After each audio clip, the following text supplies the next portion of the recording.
wasn't the quarterback, wasn't the starter linebacker, it was the kicker, maybe making a game-winning field goal, putting the game into overtime. Maybe it was the punter, pinning the team down, the defense went out to score. I'll leave that here, but I'll come back to that in a little bit. So I want you guys to think about that. Last time we talked about some of those teams that were in the college basketball tournament. How are those universities, those endowments investing their capital? Well, we found out they're using a whole lot of stuff like what we're doing here at LoCorr, low correlating strategies. So let's think of this as part two. How can you bring what the smart money is doing to your clients' portfolios, help lead to better outcomes for them? Well, let's take a look at where we're at today. 10-year yields, this presentation was just 3 months ago. We're at 3.8. This morning, 4.6. It's a pretty big swing in fixed income over the course of 3 months. And I'm hearing from a lot of guys that come into the office, bonds are back. Now is the time you need to go all in. Let's take a look at that today and examine, is that really something that you are willing to jump headfirst in the pool and allocate 40, maybe even 50% of your client's assets there? Or is it something that feels good? We haven't had yields like this, certainly in my career, and we'll look at the history here. It's been, quite frankly, a long time. Maybe it feels good to put 4 or 5%, you have some certainty, but is that really a long-term solution for your clients? Well, let's break that down a little bit. If we think of the 60 side as growth, we need to keep up with inflation, obviously our clients like making money. What's that 40 side for? Anybody want to throw out, what characteristics are you looking for on that side of the portfolio? Diversification. Income protection. Balance.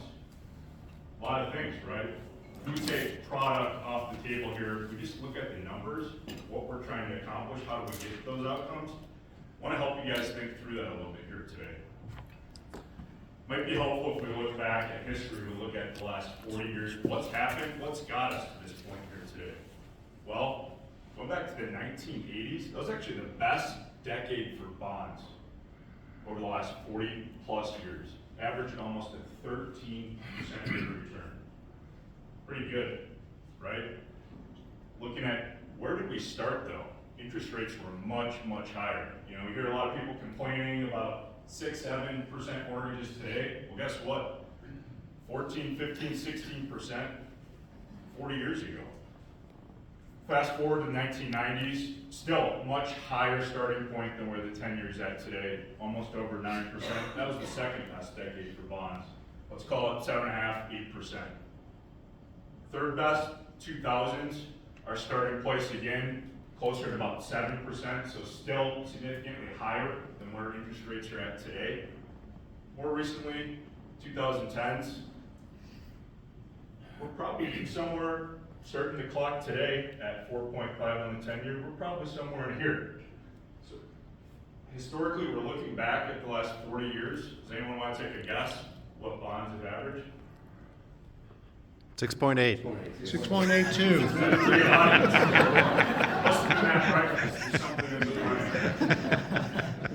Spot on, 6.8. If we're starting the clock here, where we were 15, 16 years ago, and we weren't getting that then, how is it possible for you to get that on the 40 side of your client portfolios today with bonds alone?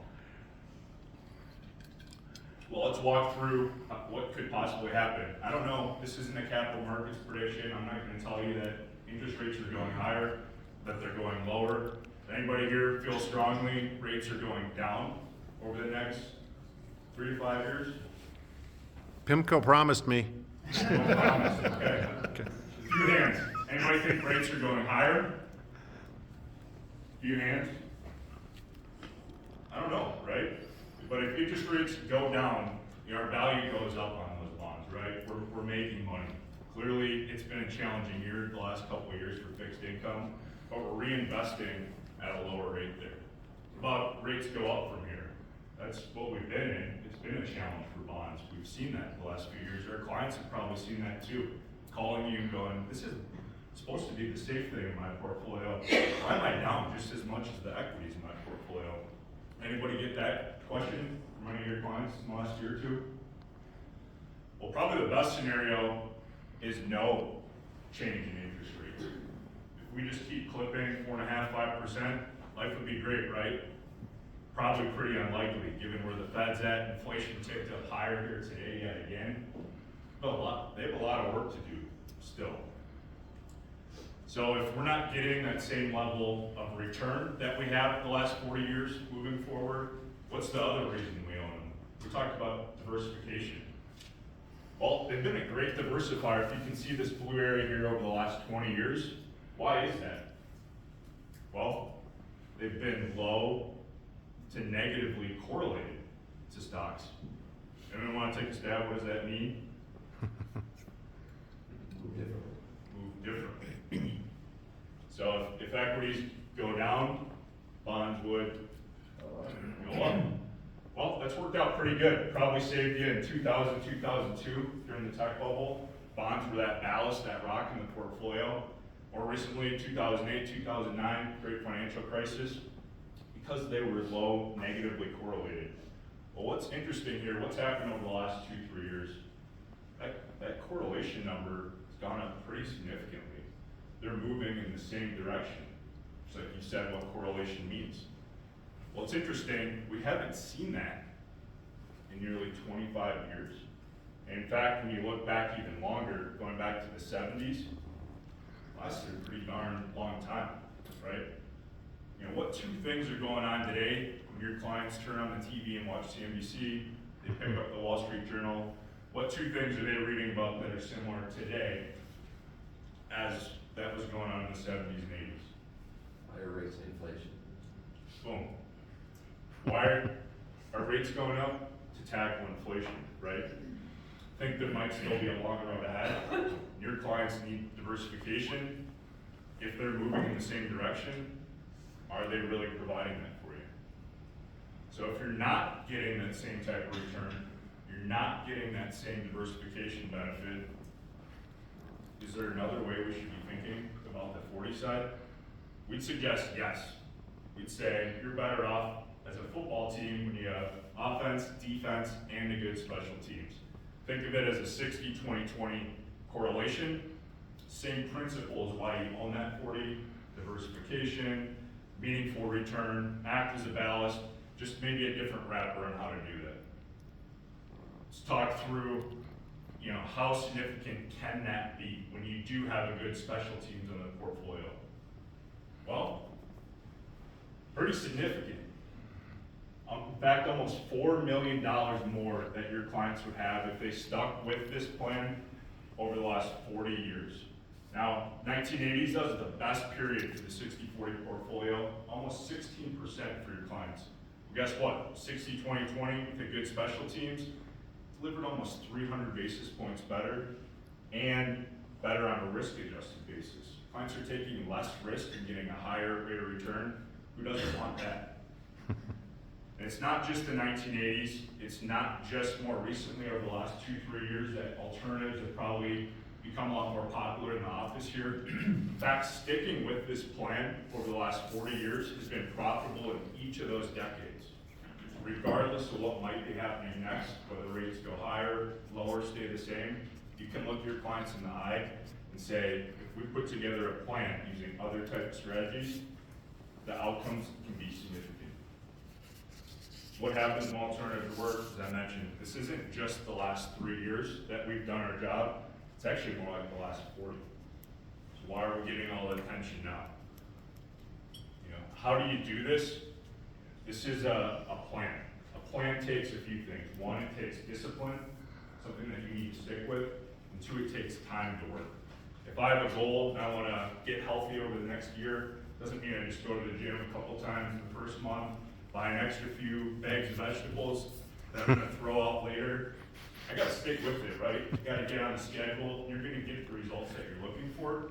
Just like what we believe. You know, we preach that you don't need to have, just one fund's not gonna solve all your clients' problems. But by putting a plan using maybe 2 or 3 of our strategies, maybe it's 1 or 2 of our competitors, but by putting those strategies together, you're going to get the outcomes, those results that you're looking for. In fact, over the last decade, by using 2 or 3 of LoCorr's funds in our sleeves, your clients have actually done much better than just a 60-40 portfolio alone. So again, this idea of offense, defense, and having a good special teams. Let's talk about the kicker. So, kicker plays an important role in the team. Maybe you don't even know who they are. That's probably because they're really good at their job.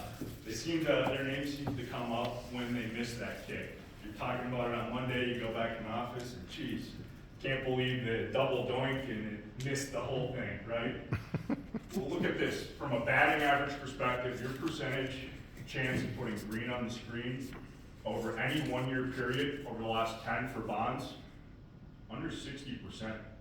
If you used a plan or a sleeve of 2 or 3 of our funds, between 75 and 85% of the time. Anybody play fantasy football here? I heard some guys talking earlier about some trades maybe. You know, the kicker, how often can that make or break the win? Well, I don't know about you, but I'd definitely rather have somebody in the lineup that has a 75 to 85% chance in a game of making the kick. What about when we take that to 3 or 5 years? Well, the numbers go up even more. When you stick with the plan, the odds increase significantly to almost 100%. Versus bonds, there's still a gap there. What if it's not just the kicker, but it's the whole special teams unit? The kicker, the punter, the guy that snaps the ball, the holder. If they're all doing their job, and they're doing it right, 98% of the time, probably aren't gonna know who they are, because they're doing a good job, right? They're doing what you want them to do on the team. They each have their role, they execute. 78% of the time, guess what? 1 out of every 5 games might come down to that blown kick, might be the fumble that goes over the top of the punter's head. You don't know, right? But there's still pretty big room for error. Again, we believe diversification is not a light switch. It's not something that you turn on and off, but it's a plan that you stick with all the time through the good and the bad times. The outcomes that you get will keep not only you happy, also keep your clients happy. Probably going to lead to more business for you. The keys to sticking with this plan: 1, consistency. Over a 3, 5, 10-year basis, using any of the LoCorr sleeves here, you're getting close to that 6.82% rate of return that bonds have given you the last 40 years, and we agree might be really challenging over the next 5 to 10. How about stability? Looking at calendar year by year over the last decade, at what point in here are your clients picking up the phone and going, you know what, why do I own all these LoCorr funds in my portfolio? When your worst year in here for a hedge growth sleeve, 2018, down 1%. Hardly a fireable offense. Lastly, how about a different sequence of returns? If you stuck with this over the last 10 years, a lot more money in your clients' pockets than just bonds alone. Now, we're not saying get rid of bonds completely, but maybe there's another way to think about this for you. If you're not getting the same type of returns, they're moving in the same direction, not providing that diversification benefit, why not add a third sleeve or a third leg to the stool here? Use a plan that you can bring to your clients. I want to thank you guys for your time. Really appreciate it. I'll be in the back here. I got some mini footballs. Come on over. I'll put this roster together. Yeah.